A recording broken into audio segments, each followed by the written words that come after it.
Olá, alunos. Vamos continuar a nossa aula sobre estrutura de um artigo científico. Essa daqui é a nossa última aula do ERE 2020/1, tá? De metodologia científica em ciência da computação. A ideia é que a gente veja um pouco sobre revisão da literatura, os métodos, resultados de discussão, conclusões e as referências no trabalho científico. Então, basicamente, a gente já viu até agora a identificação de um artigo, como que se faz um resumo e a introdução, tá? E nós vimos que até o momento esses itens eles geralmente são deixados por último, para quando você tem uma ideia melhor do que vai ser o teu trabalho, ok?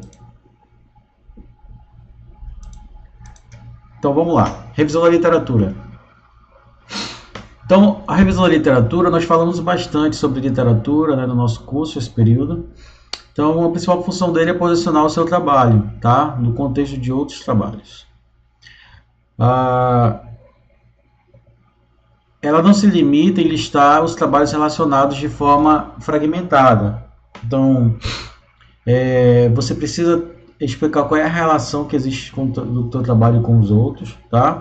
E a diferença do teu trabalho para os demais. Então, basicamente esse é o papel da revisão da literatura quando você está escrevendo um artigo.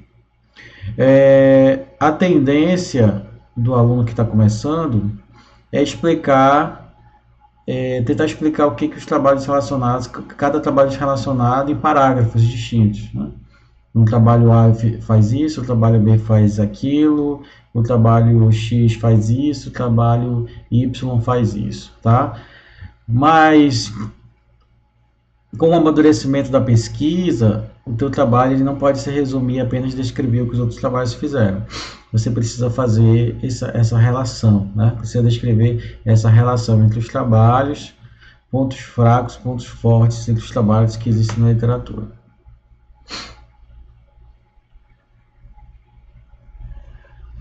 Você deve organizar a revisão por conceitos ou questão de pesquisa, tá? Então, para cada conceito, você resume as abordagens dos diferentes trabalhos. Então, como eu disse, é como se você criasse uma espécie de taxonomia, né? Dentro de uma área, você tem lá os termos principais e você vai dividir os trabalhos dentro desses termos principais, tá? Que podem ser conceitos, né? Algoritmos de machine learning, tá? É um conceito.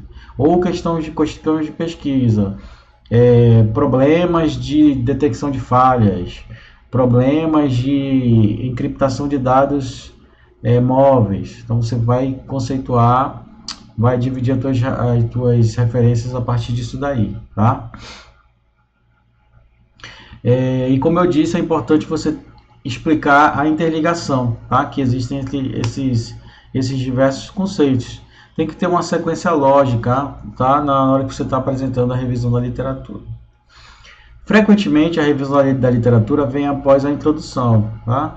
Como ela tem também uma característica meio que formativa, ou seja, ela vai atualizar o leitor do artigo sobre os conceitos principais daquela área que você está trabalhando, ela vem logo antes, após a introdução, que é para ajudar o leitor a conhecer, né? Se ele não conhece, ele vai conhecer os termos principais do teu trabalho que serão usados mais para frente no desenvolvimento do método ou no desenvolvimento dos resultados, né? Das conclusões. Nós já falamos bastante sobre isso, tá? Então vou só resumir aqui. Então a leitura dos trabalhos correlatos ao seu, você tem que ter uma revisão criteriosa, tá? Então, de onde que o autor tirou as ideias que ele colocou no artigo, de onde que foi obtido o resultado e com o que foi obtido como resultado, a relação com outros trabalhos da mesma área, próximos passos da pesquisa que você está lendo, quais são eles, né? Que ideias de áreas próximas poderiam ser aproveitadas neste trabalho, né? Tem como o trabalho que você está selecionando para a tua revisão da literatura contribuir de alguma forma com o teu trabalho? Então, tudo isso você vai fazer uma pesquisa, né, uma análise crítica do que existe para poder concluir a tua pesquisa. Muito cuidado com o plágio, tá, pessoal? Acho que para quem já fez textos técnicos, né, o professor Leandro deve ter falado bastante sobre plágio, então vou só reforçar aqui o que vocês aprendem lá em textos técnicos, tá? Então, plágio é quando você retira ideias, conceitos ou frases de outro autor sem citá-lo como fonte de pesquisa, tá? O plágio ele é inaceitável no meio acadêmico, né? Tivemos vários casos aí, né, recentemente de políticos que foram pegos com plágio acadêmico, né? Exatamente porque utilizaram partes de trabalhos de outros pesquisadores como se fosse o trabalho deles, tá? Não existe inocência, assim, inocência não diria inocência, mas amadorismo,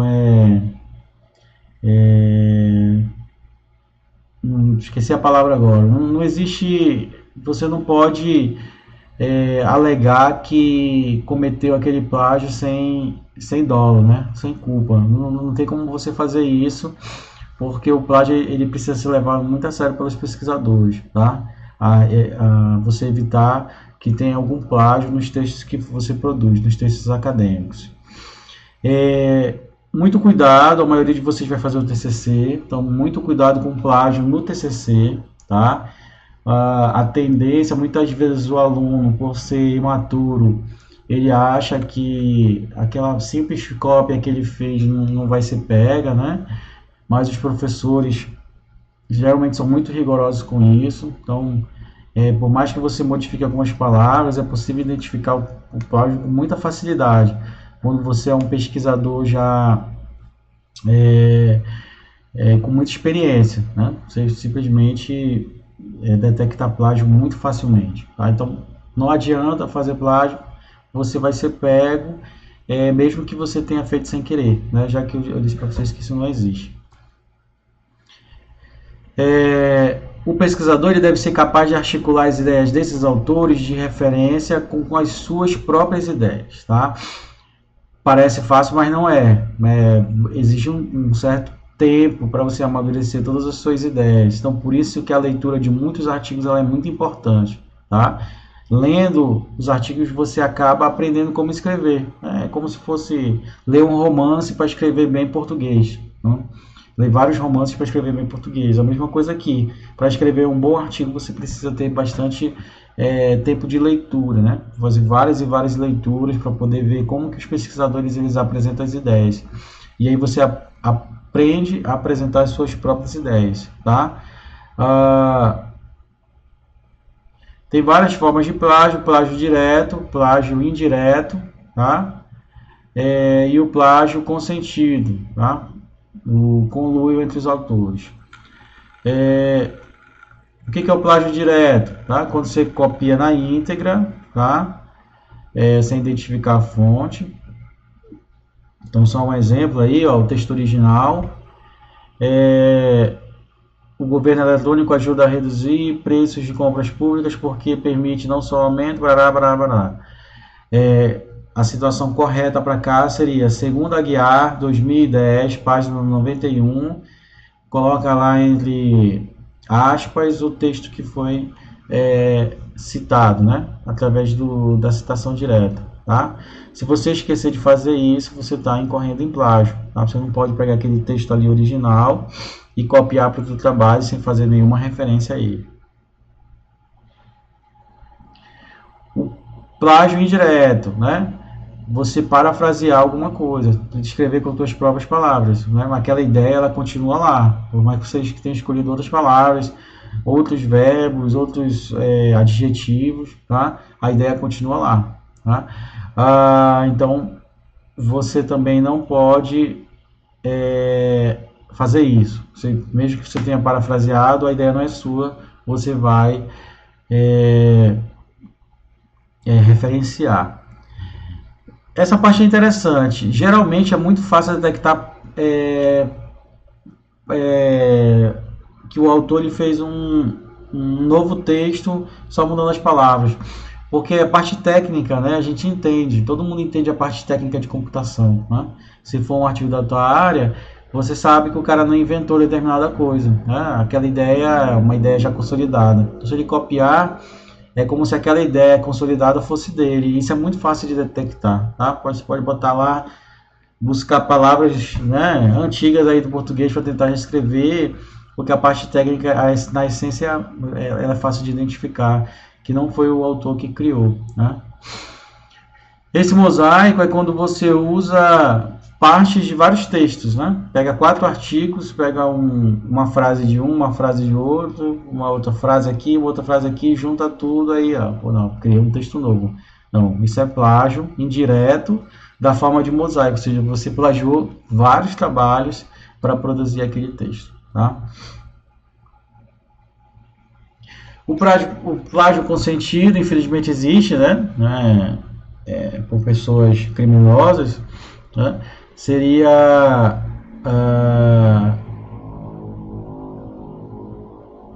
você simplesmente ter autorização do autor para fazer uma cópia do trabalho, né? Colocar nome de pessoas que não participaram, tem várias formas, né, de você fazer isso. Você citar os seus próprios trabalhos sem necessidade, né, apenas para aumentar aquele número de citação lá, tá?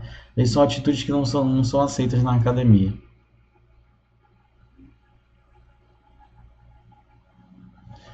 E o famoso autoplágio, né? Quando você publica uma versão do artigo em vários lugares, tá? Geralmente, eu já falei isso nas aulas anteriores, os veículos, né, que publicam, eles já têm lá uma política dizendo que você não pode submeter o artigo 2 vezes, não pode submeter um artigo que já tenha sido submetido para revisão em outro lugar, mesmo que ainda não tenha sido aprovado, tá?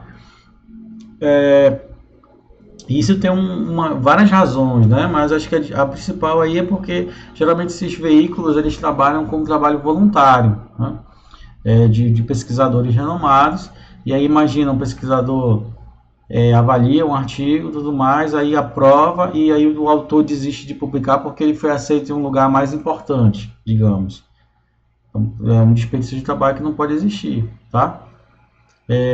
Então, autoplágio nunca, todos os trabalhos que você produz, eles têm que ser bem originais, tá?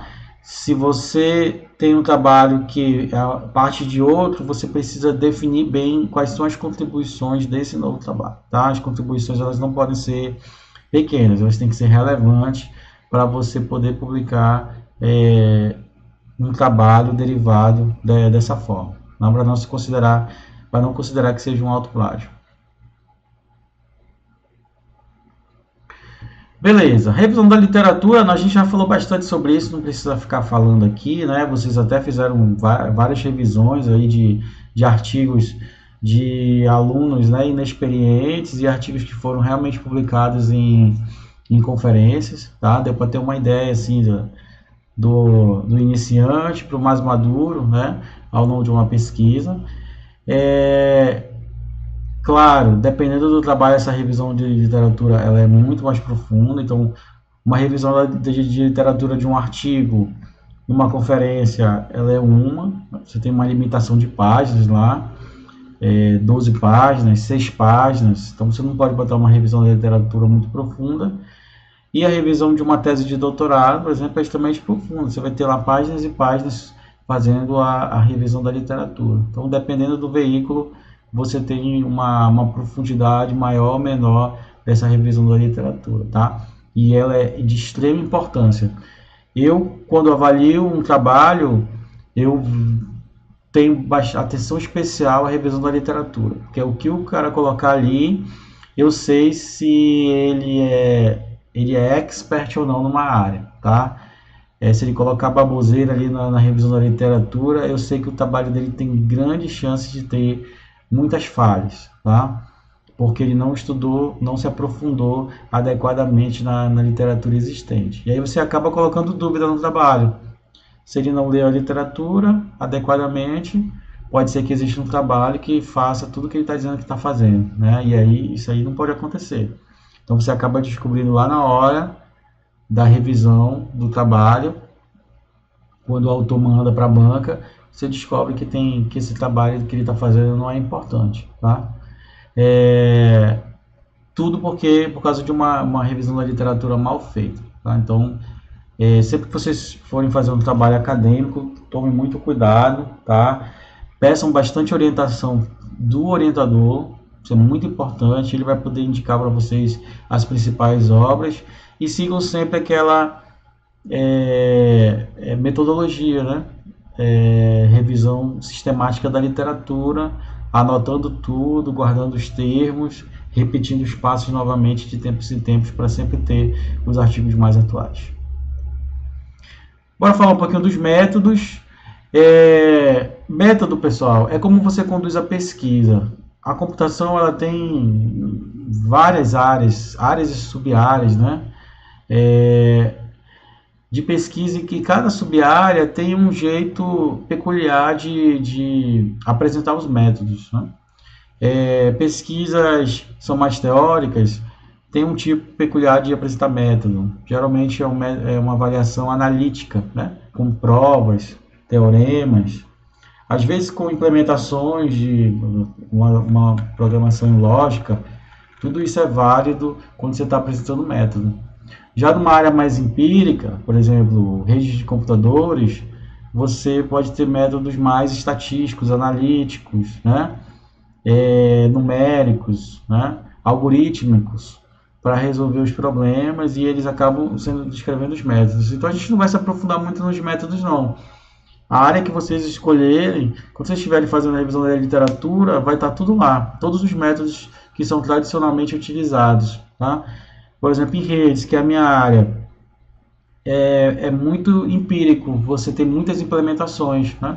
Você tem a ideia de um sistema, tem uma análise, pode ter uma análise, fazer uma análise numérica, né? Na matemática do problema, mas muitas vezes você faz a implementação do sistema, né? Implementa o sistema computacional, no caso aí um sistema de redes, coloca dentro de um ambiente controlado, né? Ou mesmo num ambiente de larga escala. Tem alguns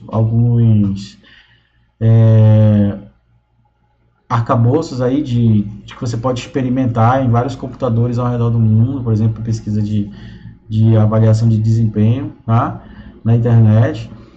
E aí esses métodos você vai conhecendo, tá? Não tem como a gente citar aqui todos os métodos, né, de computação, porque vai depender muito da área, tá? Mas sempre ninguém escolhe um método aleatoriamente. Vai ser tudo depende da revisão da literatura. Então você, para comparar dois trabalhos, você precisa utilizar métodos iguais ou muito parecidos, porque senão você não consegue comparar o teu resultado com o resultado existente na literatura. Então você acaba adotando os métodos existentes na literatura para fazer a comparação. E aí vai depender da área, né? Você vai fazer isso daí. Então, esses métodos, comumente chamados de metodologia, tá? Sequência de passos necessários para demonstrar que o objetivo proposto foi atingido. Então, a gente falou bastante sobre objetivos. Coloca lá seus objetivos lá na introdução, e agora você vai seguir esses passos aqui para dizer que aqueles objetivos foram alcançados, tá? Só uma observaçãozinha só sobre o texto. Não se coloca, geralmente, né? Não é proibido, mas geralmente você pode pegar em vários artigos, inclusive esses que vocês leem ao longo da disciplina, vocês vão ver que ninguém coloca assim uma seção metodologia, né? Parece aquele trabalho do ensino fundamental, onde você colocava lá introdução, desenvolvimento e conclusão. É a mesma ideia, né? Tem a introdução, realmente tem o desenvolvimento, que seriam os métodos, e a conclusão. Mas a gente não escreve metodologia, desenvolvimento, não. A gente dá um título para essas sessões, tá? Então, posso botar aqui introdução, revisão da literatura, e se eu estou propondo um método e esse método tem um nome, aí eu digo, olha, o método XY para resolver isso. Aí eu explico lá a metodologia, tá? Então você geralmente dá um título para um algoritmo X, E, Y para resolver tal coisa, né? Você dá um título para aquela sessão de metodologia, tá? E aí, geralmente, você usa aí o que, né, você pode encontrar nos trabalhos relacionados com os teus, tá? No início, você pode botar lá, no início você está escrevendo, não sabe muito bem, né, como é que vai terminar a pesquisa, você põe lá metodologia, método, né, métodos utilizados, mas depois o ideal é você dar um nome para ele, para aquela seção ou capítulo, algo mais indicativo do que você está fazendo, né? Mais próximo do que você está fazendo, para deixar até o texto um pouco mais claro. Então, quais são os métodos? Quais são as variáveis envolvidas? Né? Você vai delinear os experimentos, tá? Estratégia intelectual é uma coisa bem genérica, estratégia intelectual. Então, não existe uma regra. É como que foram os passos que você tomou ao longo da tua pesquisa, passos positivos e passos negativos, né? Às vezes o pesquisador tem passos negativos, onde ele dá um passo atrás para poder resolver um problema que aconteceu lá na pesquisa dele. Procedimentos específicos, né? Como os dados foram analisados, métodos estatísticos, aleatorização das amostras, então tudo isso vai dentro dos métodos, tá certo? Qual é o caminho mais comum? Você vai descrever a tua proposta, tá? Então, eu estou propondo um algoritmo novo. Então, eu vou descrever meu algoritmo e depois eu vou descrever como que esse algoritmo ele vai ser comparado com o que existe na literatura, né? Qual vai ser o método de avaliação desse algoritmo. Dentro desses métodos, eu posso ter, por exemplo, uma análise de complexidade do algoritmo, né? Tempo de execução, consumo de memória. Eu posso ter um protótipo, a implementação de um protótipo, né? Pode ser um dos métodos, tá? Eu posso ter uma prova matemática. Então, essa descrição daquilo que você está desenvolvendo vai entrar dentro de métodos, tá? E aí cada área tem uma para onde ela puxa mais, né? Se é uma área mais formal ou uma área mais prática, né? Vai tudo depender da área que você está. Mas o importante é, você precisa descrever bem os métodos que foram utilizados na sua pesquisa, tá? Os métodos, eles são o teu resultado, tá? Então, quando eu olho um artigo, por exemplo, a gente pode ir direto para o método, porque lá vai dizer os teus resultados, tá? Então, não faz muito sentido, por exemplo, isso acontece muito. O trabalho tem 100 páginas, não, 100 páginas não, ninguém mais escreve 100 páginas hoje em dia. O trabalho tem, digamos, 30 páginas, 25 páginas de outras seções e 5 páginas de método, de metodologia. Ou seja, são 30 páginas de blá blá blá e o método está lá em 5 páginas. Não faz sentido, tá? O método ele tem que ser a maior parte do seu trabalho. A metodologia, aquilo que você está se propondo fazer, tem que ser a maior parte do seu trabalho. Tem que ser aquilo, não pode ter poucas páginas em comparação com o restante do trabalho, tá? Aquela ali, a tua proposta, e ela precisa ser bem desenvolvida mesmo, precisa ser bem completa, bem autocontida. Tá? Isso aqui eu posso passar, né? É porque você vai quantificar variáveis, né? Vai dizer se ela é uma variável qualitativa, se é uma variável quantitativa, tá? E aí tudo vai depender muito da área que você está estudando. Aí você precisa definir o que são essas variáveis, tá? Você precisa planejar experimento, isso é muito importante. Tem todo um arcabouço teórico de estatística, tá? De probabilidade estatística, que lida com experimentos. E vocês até tem uma disciplina na UFAM, que é a avaliação de desempenho, onde vocês aprendem a fazer esse planejamento de experimentos. Então, isso é muito importante. O que acontece muitas vezes? O aluno ele vai fazendo as coisas, faz, vão passando os meses, anos, dependendo do trabalho. E aí chega na hora dos experimentos, ele quer logo fazer os experimentos, né? Faz os experimentos de qualquer forma e na hora de verificar a confiabilidade dos resultados, você não consegue fazer isso estatisticamente, porque não houve um planejamento, tá? Então é importante conversar com o orientador desde o início sobre como que ele vê a qualidade dos experimentos que estão sendo realizados, tá? E por que não usar o conhecimento lá do, geralmente quem ministra essa disciplina é o professor Djair, né? O professor Djair é um cara que manja muito de estatística, de experimento, que ele trabalhou no doutorado dele com simulação de sistemas, e simulação usa muito estatística, tá? Probabilidade estatística para fazer análise de desempenho. Então ele vai ensinar para vocês umas técnicas lá interessantes. Então, a minha mensagem aqui na nossa aula é muita atenção com o planejamento do experimento. Inclusive, se você não fizer planejamento, não tiver o controle sobre os seus experimentos, na hora da banca, você pode ter que responder a seguinte pergunta: os seus experimentos são válidos? Né? Aí você vai, né, não entende muito, gagueja e diz, não, são válidos, eu repeti meu experimento 30 vezes. Bem, por que 30? O que é esse 30? Da onde você tirou esse 30? Né? Não, eu vi em algum artigo, o cara repetiu também 30 vezes. Isso não quer dizer nada, isso é um erro clássico, né, dos experimentos. Então, precisa verificar. Então, é preciso ter um planejamento, né, uma formalização do planejamento dos experimentos. E aí, o que pode te orientar melhor sobre isso é o orientador, que vai depender muito da área que está sendo estudada, tá?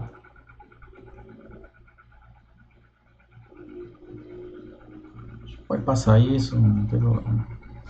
Beleza? Então, a gente viu revisão da literatura, métodos, que é a parte principal do trabalho, tá? Mas que é muito dependente da área da computação, tá ok?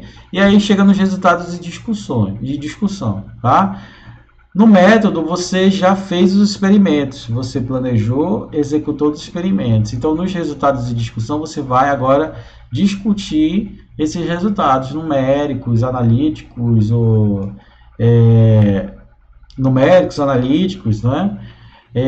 Você vai discutir, vai mostrar gráficos, vai mostrar uma tabela, né? Vai mostrar um quadro comparativo, né? Uma tabela com valores comparativos comparando o teu trabalho com a literatura, um gráfico que você fez os mesmos experimentos existentes na literatura e viu que os seus resultados são melhores. Mas não basta apresentar o resultado, você tem que explicar por quê, tá? Tem que explicar por que o teu resultado deu aquilo. Se você não explicar isso no texto, a banca vai te perguntar. A pergunta preferida de banca. Por que o resultado foi esse? Né? Por que o resultado não foi esse? E uma coisa muito interessante, não coloquem resultados esperados no teu trabalho, né? Por exemplo, o meu algoritmo, eu botei o meu... vou dar só um exemplo aqui, que eu pensei agora. Você tem lá um tráfego entre A e B, e o atraso ele é X. Aí você adicionou criptografia nesse tráfego. Criptografia, você adiciona uma camada de processamento. Então, é esperado que haja um aumento no atraso, né? Era X, agora é X mais Y. E o Y é o atraso desse processamento da criptografia. E aí você, olha só, resultadão, né? Aumentou aqui o atraso. Aí você pega e coloca isso no teu artigo como se fosse um resultado, né? Mas não é um resultado esperado, né? Você espera que aumente o atraso com o processamento, tá? Então tem algumas coisas assim que são meio óbvias. Aquele resultado óbvio, você não coloca no teu artigo, tá? Você vai ser questionado por isso. Esse resultado aí não é meio óbvio que ia acontecer isso? Por que isso é importante para o teu trabalho, tá? Então você tem que colocar lá os experimentos que mostrem realmente que teve algum avanço quando você aplicou aquele método, aquela solução lá de pesquisa que você está se propondo, tá? Coisas óbvias você não coloca. Mas por que eu vou colocar coisas óbvias, professor? Porque a tendência do aluno é querer encher linguiça, né? A tendência do estudante é querer colocar coisas, tudo que ele fez. Ele quer colocar tudo que ele fez no trabalho, né? Ele quer encher, ele quer mais páginas, ele acha que isso vai ter algum impacto. E na verdade não tem impacto positivo, só tem impacto negativo, né? Por exemplo, uma coisa que se fazia era colocar até linhas de comando, né? Código, você coloca lá, pô, a gente sabe que o código pode ficar gigante, né? Você tem lá os comentários, todas as declarações que tem que fazer, e aí o cara quer colocar aquele código imenso lá que toma 5 páginas do trabalho só para encher linguiça. Na verdade, o código vai para os anexos, né? Se você tem algum código, né, que você quer colocar, geralmente ele vai nos anexos para não comprometer o entendimento básico ali da discussão dos métodos, tá?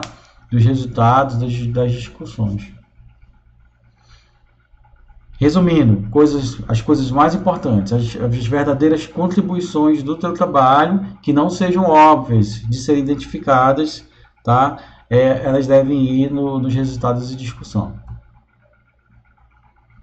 Então, como eu disse, ó, não se limite a apresentar os dados, não basta jogar um gráfico, você precisa explicar, inclusive é regra. Gráfico, próximo parágrafo, explica tudo o que está acontecendo naquele gráfico, e não só o que está acontecendo, você tem lá um gráfico, o A é maior do que o B, né? Aí você explica no parágrafo de baixo, no gráfico, na figura X, nós vemos que A é maior do que B.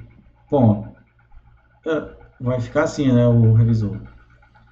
Por quê? Então você tem que dizer, porque o algoritmo X demonstrou ser melhor nesse cenário por causa disso, disso, disso, disso. Você tem que explicar, tá? Tem que ser tudo bem explicadinho. Então você transforma dados em informação e conhecimento. Figuras e tabelas são muito úteis, tá? Para resumir as informações numéricas de uma avaliação. Muitas vezes o trabalho, ele pode ser, o grosso dele pode ser publicado num relatório técnico, por exemplo. E no artigo você apenas resume aqueles dados e referencia aquele relatório técnico, tá? Por quê? Porque geralmente você tem limitação de espaço. Você não vai colocar todos os experimentos que você fez, todos os dados numéricos que você encontrou. Você precisa resumir, né? É uma divulgação científica, não pode ser muito prolixo, repetitivo, denso, né? Você tem que resumir as partes mais importantes, e se alguém quiser saber mais informações, vai lá para a publicação que está sendo referenciada naquele momento. Geralmente, internacionalmente, você usa tabela e figura, table e figure, né? No Brasil a gente pode ter a figura do quadro, tá? Mas geralmente mesmo você usa tabela e figura, questão de resultados. Não tem, acho que até no Brasil você usa essas duas aí bem disseminado, tá? Sempre adote o padrão, tá? E a nomenclatura recomendados pelo veículo que você quer publicar. Pessoal, ninguém publica do nada num lugar. Você vai ter que conhecer os artigos que estão sendo publicados naquele local e fazer o teu artigo ficar parecido, o formato dele, né? Os termos ficarem parecidos com o que está sendo publicado frequentemente nesses artigos. Tá? A forma dele tem que ser parecida. Então você tem que estudar a forma dos artigos que estão sendo publicados naquele veículo. Gráficos, são algumas observações, né, pessoal? Hoje em dia tem ferramentas bem avançadas para você produzir gráficos a partir de dados numéricos, né?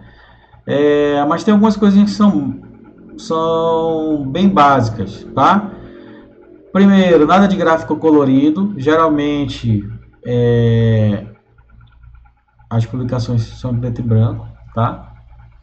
Então, geralmente você não usa colorido. E aí, como ele vai ser visto em preto e branco, você tem que tomar cuidado com o que você vai representar os pontos no gráfico, tá? Vejam que aqui ficou bastante confuso, né? O que eu quero dizer com esses pontos. Então, aí você vai usar as figuras geométricas, né? Para esses pontos. E aí tem várias ferramentas que você pode fazer isso daí. Fujam do Excel, tá? Geralmente não se usa Excel, então você vai usar GnuPlot, o próprio Python tem as bibliotecas, né, de agora bem moderno mesmo, de geração de gráficos. Então tudo isso vai tem que ser usado, tá? Nada de ferramentas amadoras. Não deixe espaço em branco, tá? Área desperdiçada, tá? Cuidado com as escalas, ok? Elas podem até enganar na hora que você está apresentando os dados. Individa e sempre identifique cada linha, né, individualmente, o que elas representam. Fica mais fácil de localizar as informações no gráfico, tá? O fundo tem que ser transparente, tá, pessoal? Nada de gráficos como esse aqui que tem um fundo escuro, tá? Evitar efeitos 3D, grande diversidade de cores. Então, quanto mais simples for o gráfico, melhor para o entendimento dos resultados, tá? Inclui unidades de medida, tamanho de fonte legível, tá? Não dá uma lição de João sem braço. Se tu não consegue enxergar o que está escrito, o revisor também não vai conseguir. Então não adianta dar uma de João sem braço e esperar que o gráfico passe lá, o cara vai reclamar, ele vai dizer, olha, esse gráfico está ruim, tem que refazer, tá? Tabelas, tá? Quando eu quero apresentar valores com maior precisão, tipo, comparar os atrasos, né? Atraso médio, então são valores lá, números decimais que eu preciso representar. Então, a tabela pode ser útil. Ou taxa de sucesso, 98%, 98,5%, 92,3%. A gente pode usar tabelas para representar esses valores quando essa precisão ela é importante. Ok? As tabelas devem ser autoexplicativas e sempre que for mais simples usar um gráfico, prefere o gráfico, né, por motivo óbvio. Então a gente tem vários estilos de tabela, tá? Geralmente o LaTeX ele faz isso, te ajuda, né, na especificação dessa tabela, e tem várias ferramentas, você já deve conhecer lá de textos técnicos, que você pode usar para produzir boas tabelas, tá? Para publicar no teu artigo. Então acho que a gente pode passar isso daqui.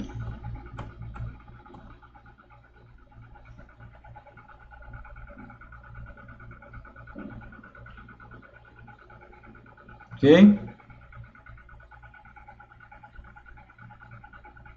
Então, editar tabelas de LaTeX não é intuitivo e pode custar bastante tempo, tá? Aí um exemplo de uma ferramenta que pode ajudar a produzir essas tabelas.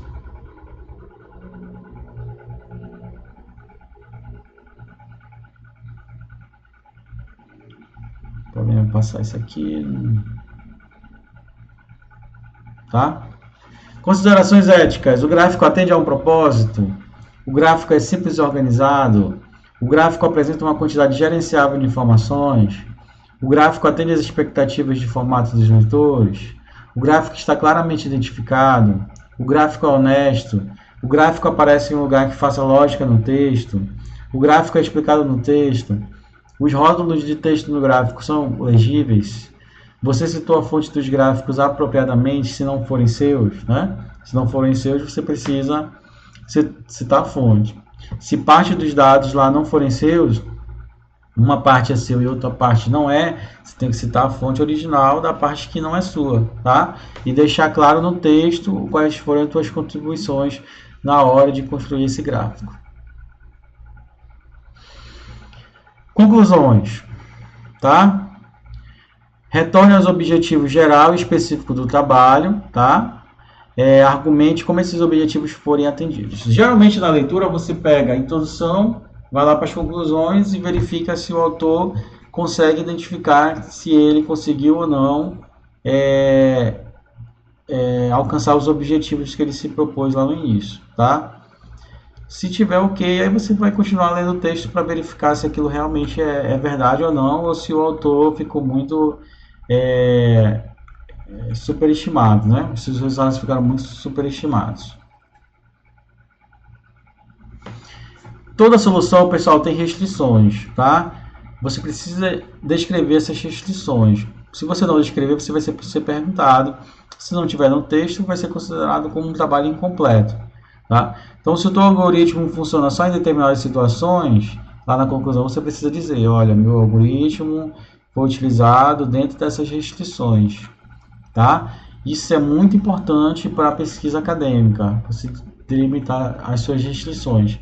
Isso não quer dizer vulnerabilidade, tá, pessoal, do trabalho. Isso quer dizer que você teve a preocupação de mostrar aonde o seu trabalho pode ser aplicado e aonde ele não pode, tá? Todo trabalho tem restrições, tá? Se não tiver lá no texto, você mesmo pode encontrar analisando a proposta do autor, porque sempre faz parte, tá? Ter essas restrições. Não existe uma solução perfeita para tudo, tá? Não se espera que o seu trabalho resolva todos os problemas do mundo. A gente já falou bastante sobre isso, né? A tendência do estudante é querer resolver um problemão, quando na verdade ele pode quebrar esse problema em vários problemas pequenos e ficar responsável só por uma parte dessa resolução e deixar que outros estudantes ou pesquisadores resolvam as outras partes, tá? Não precisa resolver os maiores problemas da humanidade, isso não existe, tá? Nem tem tempo para isso, né? Resolver alguns dos maiores problemas da humanidade você vai demorar aí 20 anos, né? Geralmente não é o objetivo de um trabalho acadêmico de curto prazo, como TCC, mestrado e doutorado, né? De 6 meses a 4 anos, 5 anos. Tem problemas que não podem ser resolvidos nesse período de tempo. Descreva as lições aprendidas, tá? E descreva os trabalhos futuros, tá? Quais são as oportunidades de pesquisa que surgiram ao longo do trabalho. Trabalhos futuros vai depender muito do tipo de trabalho, tá? É claro que no TCC se exige menos, né?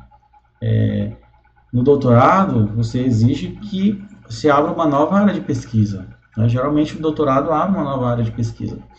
O TCC geralmente não, tá? Mas pode ser que o TCC interessante, seja um bom aluno interessado, que tenha desenvolvido um bom trabalho, pode ser que abra oportunidade para outros TCCs, por exemplo, né? Nada é possível. Aí ele vai descrever isso lá nos trabalhos futuros.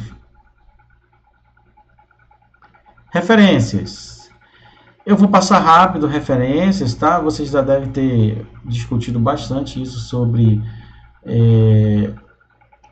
lá em textos técnicos. Mas a minha maior lição que eu posso dar é o seguinte: essa é uma das sessões mais importantes do trabalho científico, tá? Um trabalho com poucas referências, ele vai ter pouco conteúdo. Se o aluno não consegue referenciar adequadamente, o trabalho dele não tem sustento, não se sustenta em nada, né? Ele não se preparou, ele não está preparado, aquele trabalho não passa confiabilidade. Se você tem uma boa seção de referências, você mostra para o revisor, para quem está lendo, para os leitores, que o teu trabalho ele é um trabalho forte, né? Um trabalho consistente e que você realmente levou um tempo para chegar a todas aquelas conclusões, tá? Então, gente, um trabalho acadêmico precisa ter boas referências, tá? Quando eu digo boas referências, referências para aquela área, né? Aquela área determinada de pesquisa que você escolheu, tá? Então vamos lá. Então, é uma relação das obras consultadas, tá? Que serviram de subsídio à produção do texto. Nenhuma referência nas referências bibliográficas, ela pode ser solta. Ou seja, não existe referência solta lá que não esteja citada no texto. Elas sempre precisam estar citadas no texto para você dizer por que aquela referência é importante e por que ela está lá, tá? Estão no fim do documento, é um elemento pós-textual, não é numerado, tá? Cada item deve ser citado pelo menos uma vez no corpo do texto, certo? Se foi citado mais de uma vez, quer dizer que o trabalho é importante, né? E quanto mais vezes ele for citado, mais importante ele é. Então, geralmente, você cita uma vez, mas quando o trabalho ele é uma referência importante, comparativa, por exemplo, você vai citar essa referência várias vezes ao longo do documento, principalmente na parte de de metodologia, dos métodos, né? Se você está comparando dois métodos, aquele trabalho que você está comparando, você vai referenciá-lo várias vezes ao longo do texto, porque os dados que estão naquele artigo que você leu são importantes para o seu trabalho, tá? Mas, por exemplo, numa revisão da literatura, pode ser que um artigo ele seja citado apenas uma vez na revisão da literatura como um exemplo de trabalho que está fazendo uma coisa parecida com aquilo que você tem. Dê crédito aqui do receio, então toda informação e ideia de autoria alheia deve ser referenciada. Se não houver referência, haverá plágio e aqueles vários tipos de plágio que a gente já falou, tá? Que tipo de referência? Isso vai variar muito, pessoal. Não existe uma regra, né? Foi tentado colocar aqui nesse slide, mas não existe uma regra, né? Sobre que tipo de coisa que você tem que pesquisar. Vai depender muito da área. Livros, a tendência é que livros estejam desatualizados, né? Mas não para todas as áreas. Tem áreas que publicam livros que têm realmente os últimos avanços naquela área, mas é mais difícil, tá? Os livros geralmente eles estão desatualizados, geralmente. Artigo periódico, geralmente é um trabalho mais profundo, né? Mas que pode ter uma defasagem aí de 2 anos, de 1 ano, né? Artigos em evento, geralmente contém um conhecimento mais recente, mas são trabalhos que não têm o mesmo escopo, a mesma profundidade. Mas, de novo, isso não é regra, não existe uma regra dizendo isso, né? Tem conferências que têm trabalhos assim, tops, que são mais difíceis, são mais profundos do que um artigo de periódico, por exemplo. A conferência é muito difícil publicar nessa conferência, os trabalhos eles ficam amadurecendo ali 1, 2 anos antes de serem publicados, tá? Em conferência, não é bem. Monografia, TCC, dissertação, tese, tá? São também formas de conhecimento que podem ser consultados, tá? Muito cuidado com TCCs, né? Porque são de estudantes iniciantes. Então, tem que ter cuidado porque são estudantes que estão começando, né? E talvez não tenha a profundidade suficiente para ser citado no trabalho. Então, vou dar um exemplo, tá? Você está escrevendo tua tese, a ideia principal da tua tese, você não vai citar um TCC, né? Não faz sentido. Você vai citar um artigo de periódico, né? Um artigo de evento forte, tá? Bem avaliado. Dificilmente vai vir do TCC. O TCC é que vai referenciar essas coisas mais avançadas, tá? O URL, links de internet, sempre ter muito cuidado. Você encontra conteúdo bom na internet, né? Tem gente que realmente se dedica de forma voluntária a criar conteúdo bom, que não é publicado nesses tipos acima aí, mas que pode ser utilizado de certa forma como uma referência. Isso aqui a gente já viu, né? Aquela parte de revisão de artigo lá, né? Quem escreveu, o que ele escreveu, onde, quando, tá? Tudo isso são coisas importantes que você tem que colocar na referência, tá? Sempre tem que ter citação do texto literal lá, dizendo o né? Você citando o autor e dizendo como que ele contribuiu com o teu trabalho. Sempre que tem que ter, tá? Então aqui, ó, modelo de processamento, do processamento da informação e suas variantes constitui-se atualmente no conjunto de ideias que mais se aproxima de um consenso sobre o tema. Aí eu citei 2 autores que concordam com essa ideia aqui, tá? Um artigo de 98 e um outro artigo de 2000. Essa aqui é a citação, né? Referência é aquilo que vai lá no final, tá? O nome dos autores, a data de publicação, o veículo que foi publicado, tá? Cidade, geralmente a editora daquele veículo, ok? Então, gente, existem vários formatos, a gente não vai entrar nisso, vocês até já devem conhecer lá de textos técnicos, tá?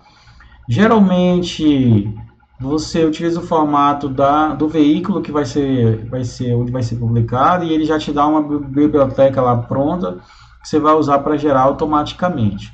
Então, geralmente, o maior cuidado que você tem que ter é na tua base de dados. Você vai usar uma base de dados de referência, com certeza.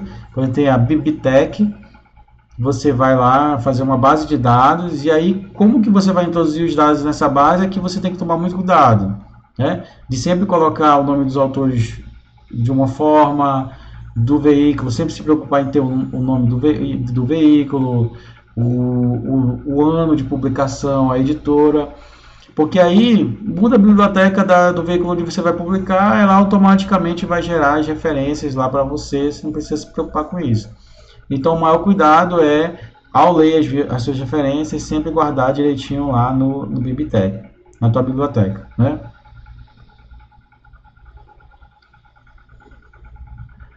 Então, isso aqui para mim não faz parte, tá? A gente pode passar isso, tá? Isso aqui é interessante. Não confie nas entradas geradas por ferramentas automatizadas. Lá no ACMDL, no Internet Explorer, você consegue baixar o BibTeX, tá? O formato em BibTeX da tua referência, ou EndNote, RefMan, RefWorks, são ferramentas pagas aqui. Só que muitas vezes não está correto, tá? Ou não tem todos os nomes dos autores, né? Ou tem tá abreviado alguma coisa, o nome da conferência está abreviado. Então, a tua base, ou tu abrevia ou tu não abrevia, coloca o nome completo da conferência, tem que estar tudo igual, tá? Às vezes não tem um ano, né? Então, tudo isso, na hora que você for criar a entrada, você precisa ver e colocar no formato que você determinou lá para tuas referências, para que fique tudo uniformizado, tá? É muito legal você conseguir pegar direto lá, mas nem sempre é útil. Às vezes, deixa a tua base de dados totalmente bagunçada. Então, tem que ter muito cuidado.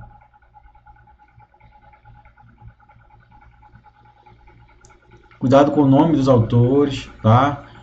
Abreviações, nome completo, o que é o sobrenome, o que não é, o que é o nome, o que é o sobrenome, tá?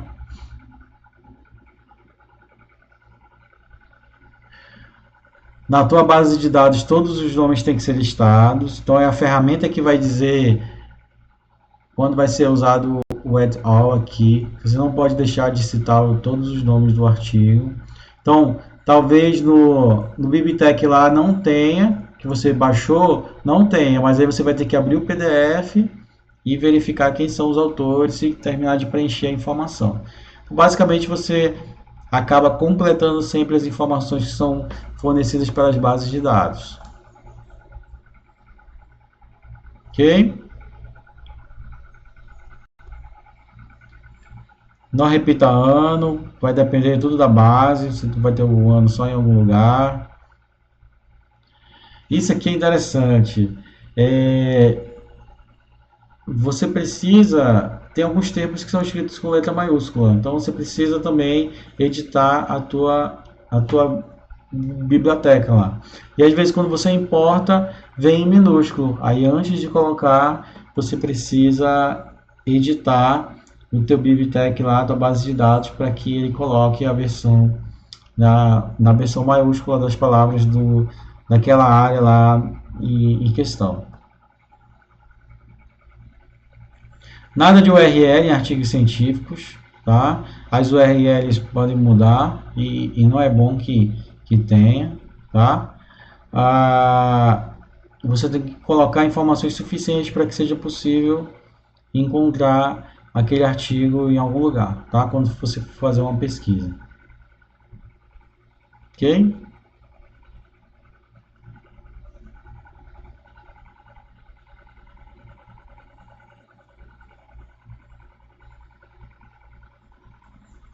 Vou passar isso aqui. Então, checklist. Ordem correta, sobrenome, nome. Omita preposições nos sobrenomes, o de, o da. Todos os autores devem ser listados.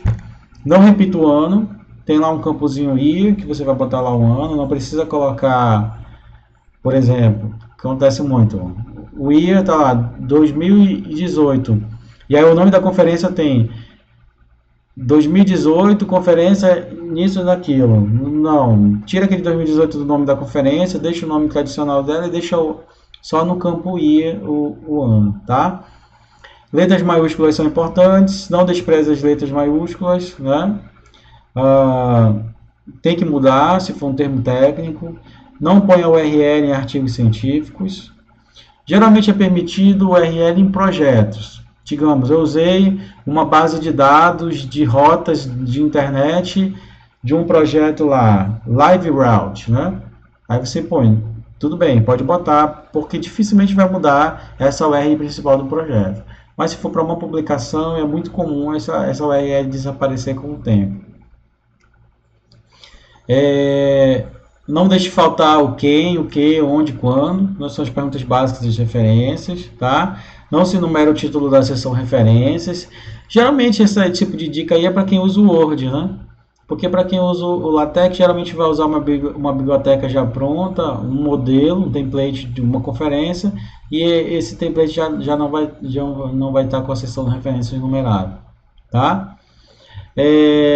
Modelo APA diferente do modelo ABNT, de novo, você já vai usar o template ou da ABNT ou APA para fazer a publicação, por exemplo. É muito comum escrever no template da SBC, então já está tudo prontinho lá. O importante é manter a tua base de dados de referências lá bem documentada. Listas de referências em ordem alfabética, também geralmente o template já se preocupa com tudo isso. Bem, pessoal, a gente terminou, tá? A nossa série, ela vai até aqui. Não, a gente não vai ter mais... o próximo tópico seria a apresentação de um artigo científico, mas não vai dar tempo. A gente também não é obrigado a ver tudo, né? Tem um mínimo aí da disciplina, eu acho que a gente conseguiu, sim, cobrir, tá? Então agora é só vocês fazerem o exercício dessa aula de hoje e a gente conversa via WhatsApp. Obrigado pela atenção de vocês, espero que as nossas aulas tenham servido pelo menos como uma direção aí para quem está pensando em começar um trabalho acadêmico, tá? Geralmente a figura do orientador ela é imprescindível, né? O orientador que vai dar sempre ter sempre a decisão aí em conjunto com vocês sobre como proceder no método de pesquisa. Então é o orientador que vocês devem procurar, tá? E boa sorte, principalmente no TCC, né, que todo mundo vai precisar utilizar os conhecimentos dessa disciplina aqui para desenvolver um bom trabalho. Até mais.